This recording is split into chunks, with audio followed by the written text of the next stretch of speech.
Hey y'all, back again. Welcome back or welcome to my channel, Knit This Mess. I'm Angela. I am a knitter, crocheter, spinner in Houston, Texas.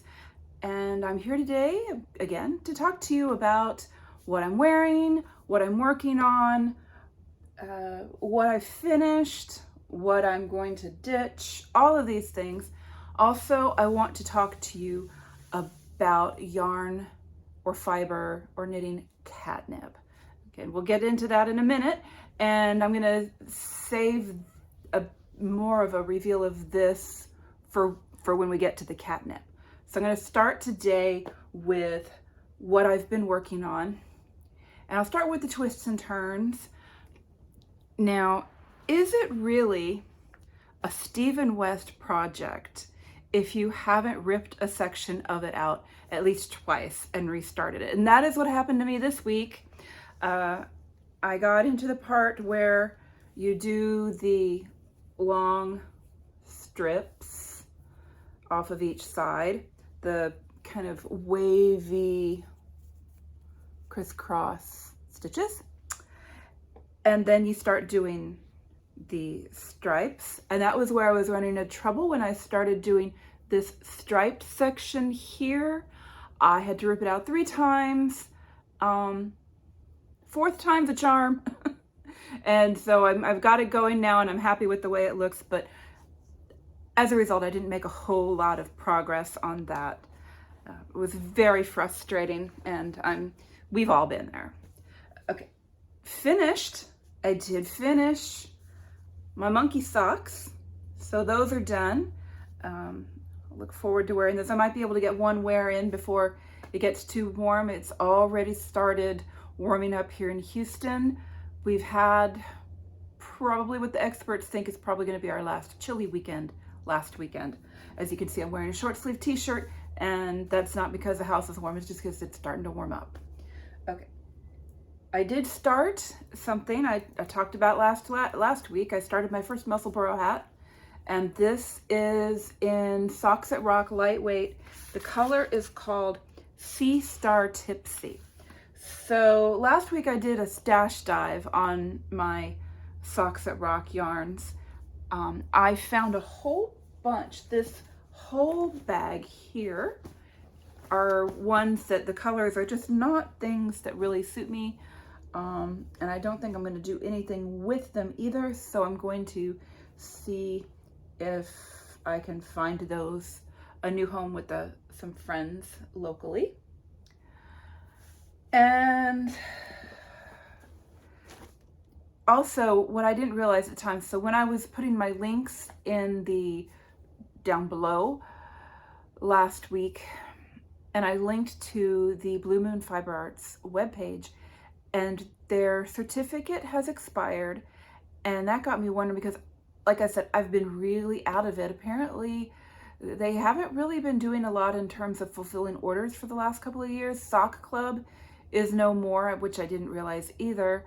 I understand that Tina Newton, the owner and driving vision behind Blue Moon Fiber Arts, has been battling cancer for a while now, and I've watched several friends go through that, and I really, really wish her well. And it may be that she has decided that, and obviously this makes total sense, that it's too much to try to keep the business going while she's working on her health.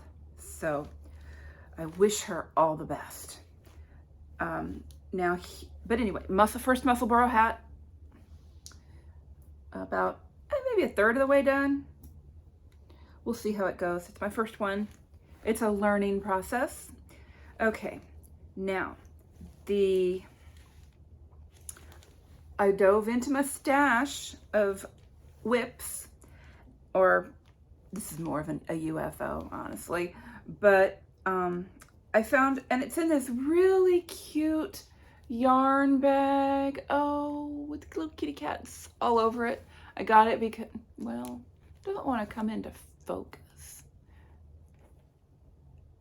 Ooh, there. Okay, so anyway, it's got cute little black cats on it that reminded me of my little black cat, and I I bought this bag at Rhinebeck a few years ago, but it doesn't have a tag on it, and so I don't know who made it. I bought it in the Wee Things booth, I think. If anybody knows who made this, let me know, because it's really cute. Okay, so this in here is a project, and it's just barely, this just barely started. The yarn is Isager Japan's bow mold. And I've got 3 little skeins of it. There's kind of greenish yellow, kind of a grayish tan, and a soft blue. And I picked these up. I was on a road trip, I think. And I went to Church Mouse Yarns on Bainbridge Island. And they are now mail order only. They closed their beautiful, beautiful shop. And that happened, I think, in the early days of COVID. And so they're mail order now only, although I think they might be moving into a new space. I don't know, I got an email today saying that they're having a open house. And I don't know if that just means that they're opening up their workspace for people to visit, or if maybe they're working towards a new shop. I don't know. It'll be interesting to see how that plays out. But if you ever got to go, you know, it was a beautiful, beautiful shop on Bainbridge Island, walking distance from the ferry from Seattle, and just lots and lots of cute little shops along that street, and really fun to visit. But anyway, so I bought these with the intention of making the Alexandra's airplane scarf, which is basically a long tube. And it's called the airplane scarf because it's easy to knit, easy to work on the airplane. Well, I don't know. I'm not really liking the way the fabric is turning out. I think I need to go down a couple of needle sizes to make it really sing for me. So I'm gonna rip this out. I'm gonna frog this, and maybe I'll just do that now while we're sitting here. And I'm going to frog this, and I'm going to start it over because I really do like the project. I like this yarn. It's a strange kind of cotton tape, which I've knit with things like this before. And once they get wet and you block it, it softens up a lot and it looks more like yarn. But right now it looks almost like raffia. But anyway, I'm going to rip this and do it again at a smaller gauge. Okay.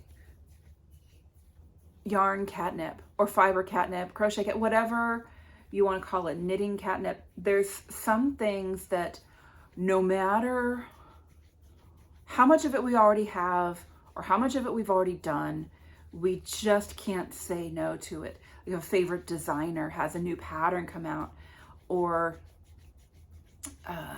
your favorite dyer has a new collection and you have to have all of it. Right now, I'm really loving Hue Loco, which I showed you some of their yarns a couple of weeks ago. I picked up several of their things, and I also got their advent calendar last year. And there's another thing that's a catnip for me, advent calendars. And that ties into this big old bag of stuff I'm about to show you. Don't worry, we're not going to go through it one by one. But for a long time, my catnip was Miss Babs yarns. And I would, every show I went to, I would pick up a bunch of her stuff. Her colors are amazing, and she had these beautiful sets. And I did her advent calendar for a couple of years. And what's in this bag here that I'm about to show you are leftovers and odds and ends. So here's a big bag, and this is a Miss Babs bag. Say that 3 times fast. This is a Miss Babs bag that came with one of the advent calendars. And inside it are lots and lots of fingering odds and ends. A lot of them are from one of the advent calendars, a couple of the advent calendars, and from projects that I did with Miss Babs sets and Miss Babs yarns. There's some more.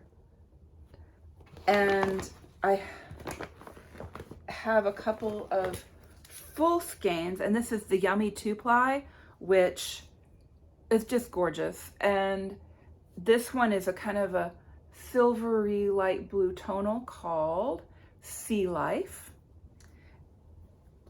And I'm going to use that with all these little odds and ends to make a Voyage cardigan. That's a new cardigan pattern from Wool and Pine, and it's a steeked cardigan. It's a colorwork cardigan. You do the sleeves, the sleeves and the band and the bottom ribbing in a solid or tonal color. And I'm going to use this, the Sea Life, because I found it in my stash. And then then it's color work, and it's meant to be a stash buster and use up all your little odds and ends. Excuse me. And so that's what I'm going to do. I'm going to use all these little odds and ends to make this cardigan. And I think it's going to be a lot of fun. I think it's going to be really colorful and beautiful. And speaking of colorful and beautiful, there is this scarf I'm wearing now, shawl, that is done with Miss Babs yarns. It's Yummy 2-ply. It was a set, and I don't remember the name of the set, but the colors made me think of a sunset over the sea. And the pattern is Super Asymmetry from Lyrical Knits. I think she also goes by Mariana Rella, I believe. But it was a mystery knit along a few years back, and it was inspired by The Big Bang Theory, which is where it gets its name, Super Asymmetry. And a lot of her patterns, her knit-alongs, mystery knit-alongs, are inspired by TV shows or movies.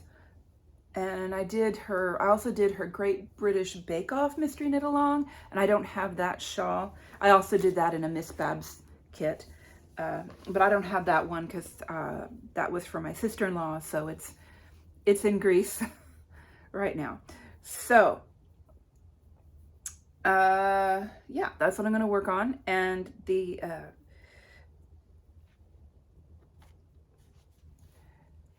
this shawl included two more of my Catnip items: interesting construction and asymmetry, because you do a bunch of triangles and then you put them together and then you fill them in, and it's asymmetrical but also interesting construction. And you're never really working super long. You're not working lots of super long rows, like, 600 stitch row, which is why I'm probably not going to do any big lacy shawls anytime soon, which I went through that phase too. I made a lot of big lacy shawls when I was in the Romies Pins and Lace clubs. Oh, clubs are catnip. Clubs are catnip. So advent sets, anything that invites, anything that has a structure to it. I like structure. So a mystery knit along where you get a new clue every 4 weeks, or a kit, a set where you have all these beautiful colors picked out for you already, and you will put them together, and no matter how you put them together, it's going to work. Or an advent calendar where you get something new each day and it all works together, and when you put it all together you get something beautiful. So yes, those are my catnips. Those are things that I have trouble resisting. And this is a year of resisting, because what I'm doing this year is I have put myself on a yarn purchasing moratorium, a yarn purchasing hiatus, if you will,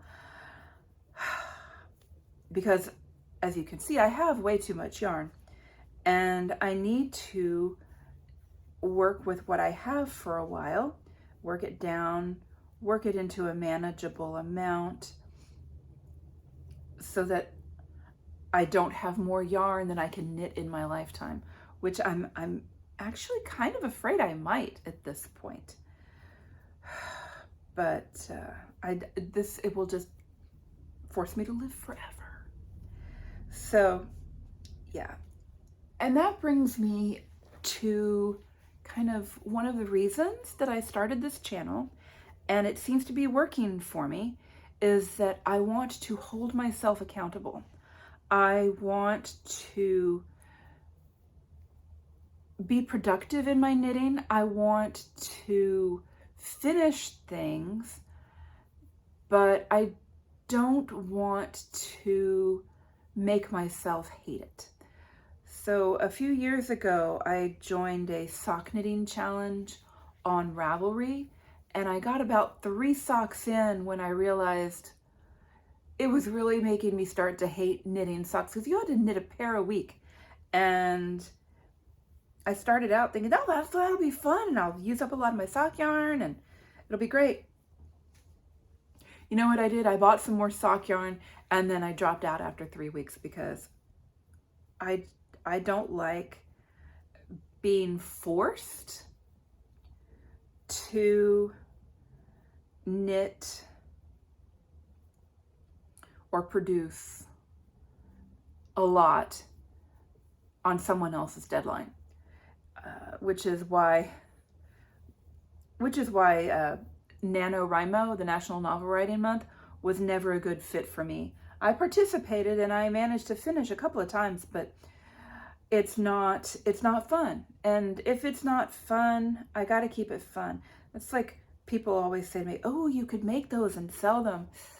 Then it's not fun anymore. Then it's a business and I have to produce, and I want to be able to say, oh, I just don't feel like knitting today, or I need to take a week off and rest my tennis elbow,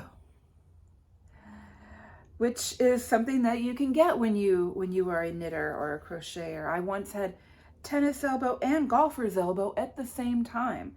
So, and I can't remember which is which in terms of the where the pain is, but one is when you have it on the pain on the inside. Ooh, look at that. And one is when you have the pain on the outside. And I had both at the same time. And let me tell you, that is not fun. And I had to kind of put the needles down and rest my arms for a couple of 3-4 weeks. So yeah, I don't want to feel like I have to be so productive that I hurt myself or that I stop enjoying what I'm doing. And that's why this has been great. I have gotten so much more knitting done in the past few weeks than I did all of last year, it feels like, because I know that each week I'm going to come here and I'm going to talk about it or some other knitting thing, and I'm going to show you what I've done. And I want to have something to tell you, even if it's just, I finished half a sock. I feel like that's enough, but it's something. And it's also helping me knowing that 14 of you kind of give a care about whether or not I get around to doing what I say I'm going to do. So I finished frogging that little scarf, and that's all ready to go for when I get around to starting it again. And I really do want to do it because it'll be a nice wispy summer thing that I can wear. This is wool, it's not a summer thing. I haven't frogged any of those others that I have over there, not yet. But yes, so, and I am sure that when I do that traveler's cardigan, and it's a, did I say it's a steeked cardigan? So you do all the color work and then you cut it down the middle and you put on your button bands. And I have steeked before, but it's been a long time, so that will be an interesting challenge. So yes, so I've purchased the pattern. I have the pattern. She was having a sale, or they were having a sale. I'm not sure if it's a company, or I guess it's a company. So they were having a sale on the Traveler's patterns when I purchased it. I don't know if that's still going on or not, but I'll put a link to the pattern down there.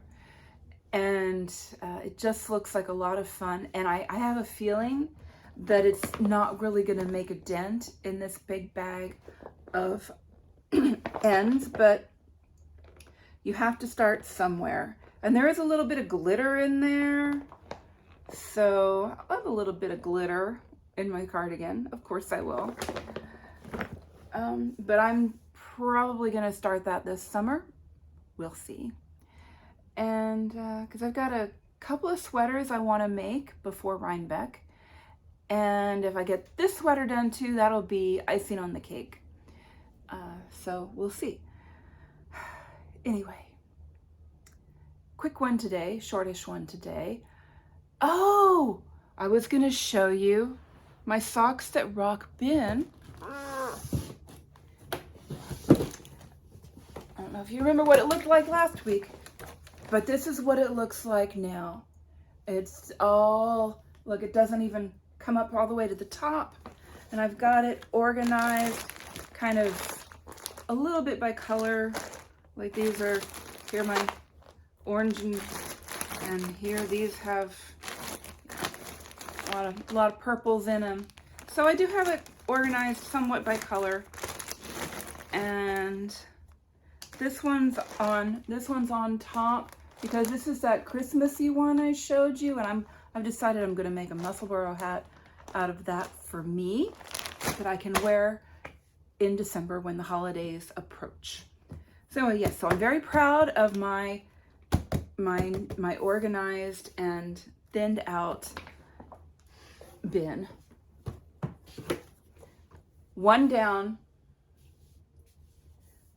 2, 4, yeah,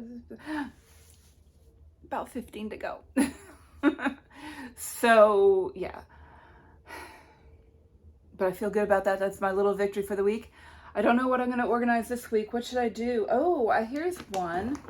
This one is cotton and linen. There's not much in it at the moment because I know there's more cotton and linen yarn around here.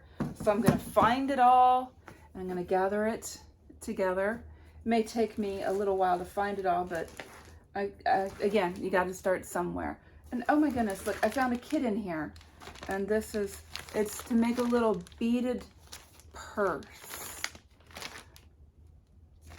I got that at Rhinebeck, oh man, probably 12 years ago. Oh dear. I don't think I'm going to be getting to that this year though. But yeah, I have lots of really interesting cotton yarn. Bought this on, this is from Oricania. I bought several skeins of this at the Quilted Skein in LaGrange, Texas, which is famous for the Chicken Ranch, the best little whorehouse in Texas, if you have seen that. So anyway, they have a really nice yarn and quilting shop there next door to the Texas Quilt Museum, which is always an interesting visit.